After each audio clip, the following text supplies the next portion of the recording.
Vice President Mike Pence speaking to thousands at the pro-Israel AIPAC conference today, indirectly rebuking freshman Democratic Congresswoman Ilhan Omar after her controversial comments sparked charges of anti-Semitism. Let's bring in the executive director of the Jewish Democratic Council of America, Haley Soifer, and CEO and president of the Israel Project, Josh Block. Great to have both of you with us. Thank you. Okay, so we'll talk in a minute about the Democrats who didn't show up this year, but I want to play something from the Senate's top Democrat, Senator Chuck Schumer. Here's what he said. Those who seek to use Israel as a means to scoring political points do a disservice to both Israel and the United States. Our politics may be more polarized than ever, but it's incumbent upon all of us who care about U.S.-Israel relationship to keep it bipartisan.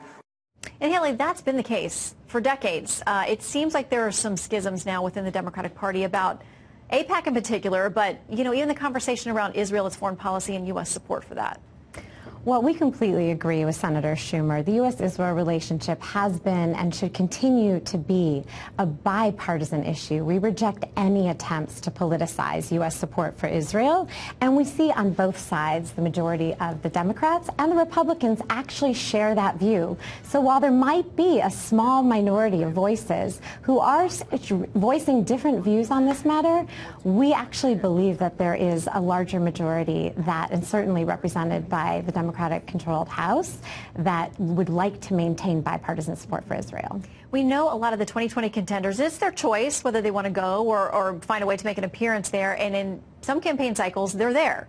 This time around, they're not there, and they have faced, we've got something from MoveOn.org, who was openly on Twitter and everywhere else, we've got a little bit of their webpage, telling the 2020 contenders not to go.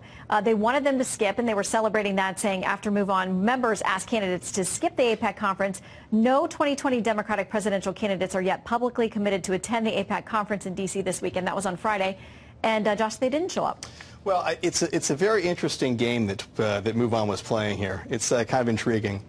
You know, Democratic candidates for the presidency are not invited to speak at AIPAC except in the year in which the election is taking place. So it's a bit of a misnomer that they weren't invited. So if they didn't show up, they weren't invited. It's like saying I'm boycotting a wedding to which I wasn't invited. There was clearly public pressure for them not to go and to step up and say they wouldn't go, because they all tweeted out or made statements like, I'm not going to AIPAC this year. I think to the extent that on the heels of the remarks from Ilhan Omar and the lack of complete and absolute unequivocal rejection of the anti-Semitism we saw there, that there would be any equivocation or tap dancing on not coming would be a problem. On the other hand, you saw Peter Buttigieg, the mayor of Indianapolis, was asked, why aren't you there? He said, well, I wasn't invited. On the other hand, look, certainly members of Congress who have constituents who are coming to Washington for this conference, if one of them doesn't meet with their constituents, let me know. I'd be surprised to hear it. On the other hand, look, it is an opportunity for folks to come and greet and meet Americans who care very much about foreign policy, who are involved politically. I saw Howard Schultz in the building tonight. I saw hundreds of members of Congress who were there. I'm sure he'll get in trouble for that. Well, there you go. Now that you've announced he was there. But again, there were a lot of people who were there. And, of course, members of Congress, Bill de Blasio was there. Other folks could have come if they'd wanted to the reception, but they weren't invited to speak. So well, but they made a very public break with not going. I mean, that was clear. Let me read something from the Jerusalem Post. It says, keep an eye on next year's conference when candidates will not be able to brush off AIPAC without explaining why, and might be less inclined to do so as they begin to pivot from pleasing the Democratic base and reaching out to independent voters. Haley. Well, it is actually the tradition that the candidates come in an election year. This is what happened in 2016. It's what happened in previous elections. So it is not rare to, in a non-election year, to not have the candidates. I'm fully confident that the Democratic candidate will come next year and address the conference. And you actually didn't see any Democratic candidates explicitly boycott this year's conference. A number of them put out statements, though, and tweets. I'm not going to go. I think there might have been one, but you had the majority of them, as Josh said, will meet with their constituents. Some of them did so today. Kamala Harris put out a tweet meeting with her constituents today. She spoke at the past two conferences. I noted that MoveOn retweeted that from Harris and was not complimentary about it. So we'll see as this debate continues. Thank you both for coming in. All right, a lot to discuss with Kentucky Republican Senator Rand Paul, who joins us right now. This vote, this green vote that's going on, a test vote A lot of Democrats have said it's a political stunt by Republicans. Republicans say, well, you came up with the idea. If you stand by it, support it, vote for it. So a lot of them were told the Democrats are going to vote present on this. But it is a test of strength there, and a lot of people say politics on both sides. Senator Rand Paul, how would you vote on this? Well, you know, I'm not for socialism. I'm also not for ending an era in which we can drive cars or fly on airplanes. I'm not for regulating cows out of existence. So there's a lot of absurdities here that the left has gone farther and farther to the left with this climate change alarmism. I think that they need to be called out for the crazy things they're asking for. And if people want to give up cars, airplanes, cows, you know, if all of that's going to happen and we're going to spend about $50–60 trillion on it, people need to know that this is the lunacy that's coming from the left. So for those Democrats who presumably vote present with marching orders from Chuck Schumer, what do you think of that? Well, you know, they're going to say, oh, this is not what we're really for, and yet we put their own words before them, so they're going to get a chance to vote on it. But it gives us a chance to discuss really kind of the craziness of what they're advocating. This is something that would shut down the whole modern economy of the U.S., and it is so naive and also dangerous that there does need to be discussion about it. Nothing will happen because of this vote other than to draw attention to it. But if they're really for this and all the leading Democrat candidates are coming, you know, forward, and this is the new litmus test, you got to be for the Green New Deal, the American public needs to know it's going to cost somewhere between $50 and $90 trillion, and that it would bankrupt the country, but it would also shut down whole industries. Think of how many people work in the fossil fuel oil industry. I mean, hundreds of thousands of people. You know, think of how it would be with no airplanes. Think of how it would be if we regulate how much you can drive your car. So this is a very extreme proposal, and they need to come forward and defend it. The president, if I could switch gears, Senator, says he's been completely exonerated on the Mueller probe. Do you agree? Absolutely, and I think this is a good day for America if we're going to get beyond all this. I think it was a partisan witch hunt from the beginning. The president has been exonerated. The Democrats and some in the left-wing media that promoted this, I think they need to apologize to the country, and they need to try to be more objective in the reporting and not create some kind of narrative that somehow President Trump is a Russian spy, which was ridiculous but also insulting.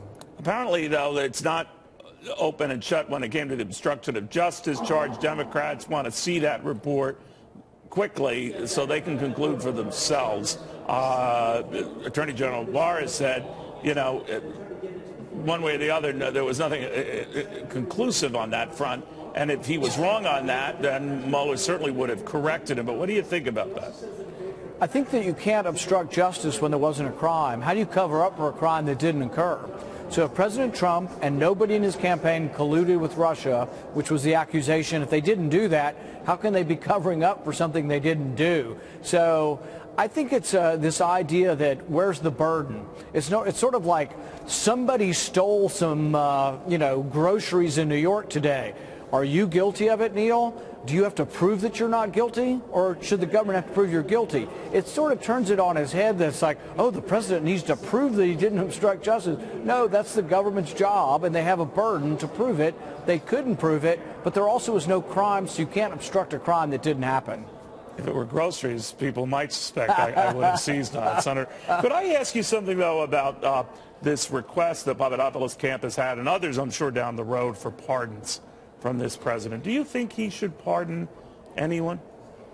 The one that I have the strongest feeling about is General Flynn, because I think no American should be prosecuted for something they said in a private phone call unless a judge gave a warrant to the government and said they can listen to the phone call. They listened to General Flynn because they were spying on the Russian ambassador. Okay, that's foreign intelligence, but that shouldn't be domestic prosecution.